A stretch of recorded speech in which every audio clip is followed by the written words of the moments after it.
Alright, pet parents, this dog breed was requested by popular demand, so let's talk about the wicked lovable Boston Terrier. Now, the amount of requests I get for information on smush-faced dogs is kind of astounding because they're all going to be predisposed to some of the same health conditions, and we'll get into that a little bit later on in the video for Boston Terriers.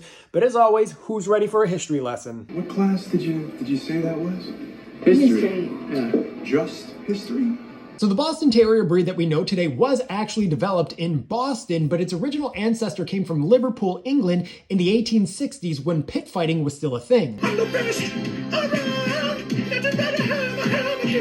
In the 1860s in Liverpool, a pit fighting bulldog was bred with a white English terrier, which that breed is now considered extinct. Their offspring was a 32-pound behemoth of a terrier named Judge, who was considered to be the first ancestor of every Boston Terrier.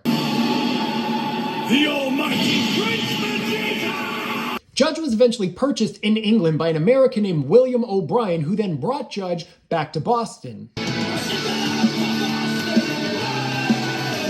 And in 1870, O'Brien sold Judge to a man named Robert C. Hooper, and Judge then became known as Hooper's Judge. And then there's a very well-documented pedigree in terms of how Judge was bred in order to get the physical attributes and personality traits of today's Boston Terrier. Now, when the breed was originally developed in Boston, they used to call it a Roundhead, and later on they started calling it a Boston Terrier, and reportedly the breed was wildly popular in Boston, and it was a state of pride for the city, much like their wicked accent is. It's wicked, and I can pack it anywhere. How about Dorchester? Packed it. Foxborough. Packed it. The first group of health conditions we have to talk about in Boston Terriers are the eye issues. Now, because I'm lazy, I'm not going to talk about them all individually. Here's the list. Feel free to pause it and read through it if you want to. And because they're a brachycephalic breed, they are predisposed to brachycephalic syndrome and pneumonias. Boston Terriers are predisposed to two orthopedic conditions. The first one is called a hemivertebrae, which is a weird wedge-shaped vertebrae in the back that predisposes them to arthritis and a lot of back problems. And the second one is called luxating patellas. So basically their kneecaps slide in and out of place. Boston Terriers do have a predisposition of going deaf, or maybe because they were a breed developed in Boston, they just don't like to listen to people. And neurologically, Boston Terriers are unfortunately more predisposed to epilepsy. Well, there's your quick informational video on the Boston Terrier breed. Hopefully you guys picked up on all my Boston references,